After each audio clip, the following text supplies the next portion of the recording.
I do want to get to this Matt Turner video that Chuck is a part of. So let's take a listen or watch. Very beginning, as a rookie, I remember taking a lot of pens on you. And you were going the wrong way. You weren't able to save my hot sauce. Now, I don't know if I'm scoring on you. What's been the big difference for you? Where did you develop this timing? And also, it seems like you're into the striker's head. You're making him second guess himself before he even takes the shot. Yeah, I'd say just lots of practice of times like that, learning guys' tendencies, practicing timing, timing is so important in goalkeeping. All right. So, Chuck, you were banging on goals and Matt Turner. That was like your flex of the day. No, nice shirt, by the way. You're wearing the same shirt. Nice job. It's not a flex. I think it's more important his work ethic and his commitment, because his rookie year was my last year at the Revs. And I was coming back from cancer. I was coming back from my kids being born early in the hospital. So mentally and physically, I wasn't there. But he was willing to train every single day because I was trying to do all this extra to try and get back as quick as I sounds like can. he was letting you score then, Chuck, like taking it all into account. It sounds like maybe well, that was character building. He was staying an hour after practice when no one else would to give his time, because one, he knew he was helping me, but he's also helping himself. So when I talk about guys who are just, all about the team and all about a good work ethic, he stands out in front of a million people just because of his humility and just to see his growth.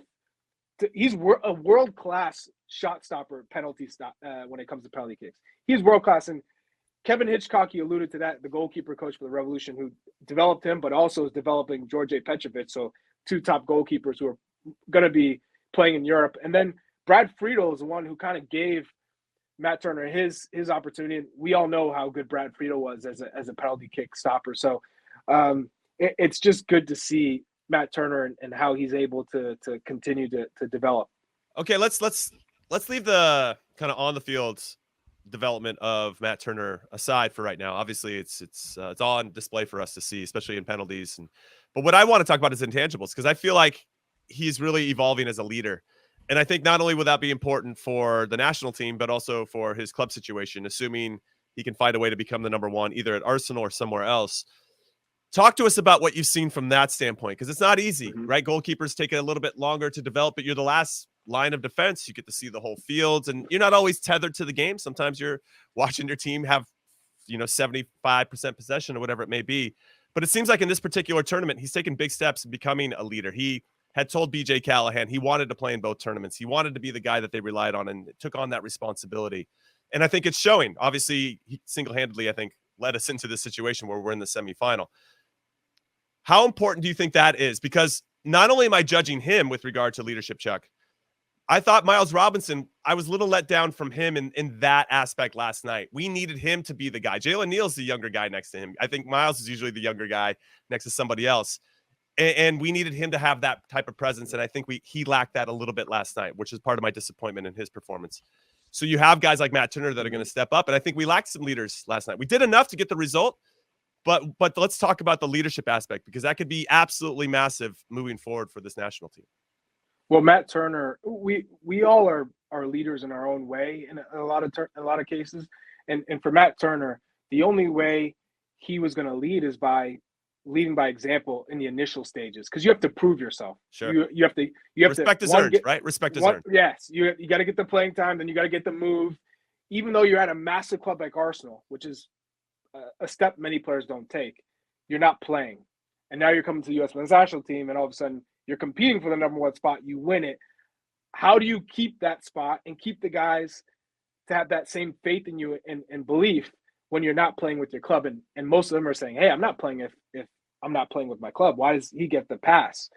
So what keeps you in that spot is how you train, how you treat your fellow colleagues and teammates and your coaches, and your command, your presence.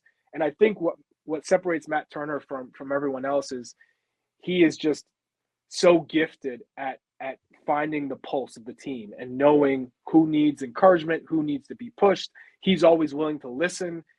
He's a selfless guy. And where he's developed the most at Arsenal is his feet, his ability to play with his feet. And that was Greg Berhalter's main concern. Is we all know Matt Turner is one of the best shot stoppers that the U.S. has and is going on his path to ever has because of his reactions. Big wingspan, great kid, and just he needed a quality coach to help him get started. And you go from Brad Friedel to Kevin Hitchcock.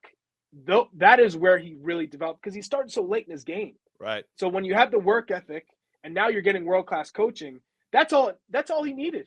And now he's flourishing because he's still learning because he started so late in the game. What you love about Matt Turner is in those big moments, he comes up for his squad. And you as a viewer, you have to say this is the guy because he's only getting better. He's hungry. And realistically, is he going to be the number one at Arsenal? No, unless Aaron Ramsdale gets hurt. Aaron Ramsdale is the most expensive keeper in the world right now. And he's arguably England's one, or he's heading that way. So is he doing everything in his power to control what he can control? Yes, because his stock is still rising, and he's not even playing with his club. So yeah, you hope that he gets a move, and whether that's a loan or a permanent buy because the club is like, hey, he can be our number one, and they're a top club. But either way, he's got the goods, even if he's not playing consistently at Arsenal. And I know we always talk about players have to be playing with their club to be playing with the national team. He's the best keeper in the pool right now. It's not even close. Okay, so Heath, I actually want to take what Charlie said. I like this, that he's kind of got a pulse of the team. He has an idea of how to lead and picking his spots as to when to do that. And we've obviously been around multiple players that have that ability. But do you, as BJ Callahan, at this point, the team has played 4 games in the Gold Cup. You have some performances, some up and down performances from his back four. Would you go to Matt Turner, the leader, and say, hey, Matt, who do you want playing in front of you? Do you give him that type of input? Hell no, Jimmy. No. Oh, you telling me you wouldn't go to him and say, hey, no, Jimmy, I would use if I I don't was know.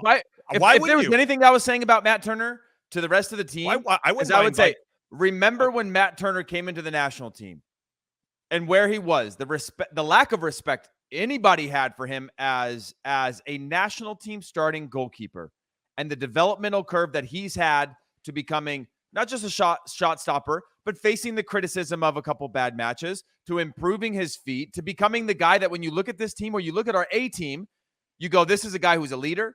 He's a guy that's going to deliver. That's who I would be pointing to as somebody who's been through tough times and continue to rise. That's how I'd be using. I certainly wouldn't be asking him his opinion on. Plus, wait. Are weird. Are you Goalkeepers suggesting are weird. that? Wait. I'm almost certain. I'm almost certain that Bruce Arena would ask Claudio Reyna about the temperature of who he liked to play with in the middle of midfield.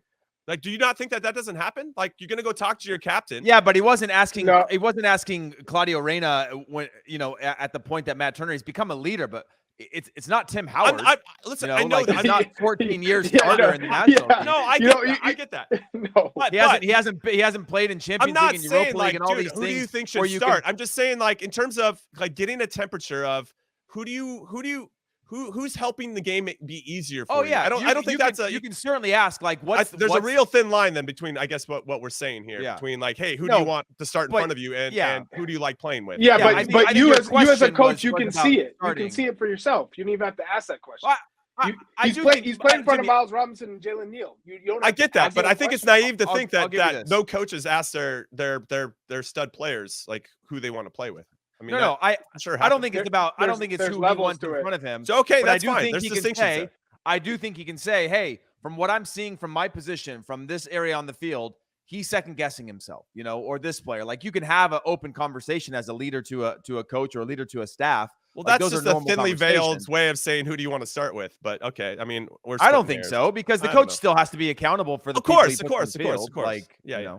I mean, I would love if BJ asked Matt, and then at that press conference afterwards, he's like, "Well, Matt told me he wanted me to start these guys." Yeah, no, that it didn't work out. I think there's a line that you can't cross as a coach, because then you lose respect, because you're supposed to be making. No, of decisions. course. You don't put that on a player to say, I want X player playing versus X player, and then all of a sudden it No, gets out, or right, it's, right, it's, right. or because the next thing you know, they lose the game or whatever, and Turner's like, hey, yeah, but this guy BJ, he told me to pick the team, like, or I had, you don't. I get what leave you're that to saying. chance, I just right? think you. Hey. Why wouldn't you go get input from certain players?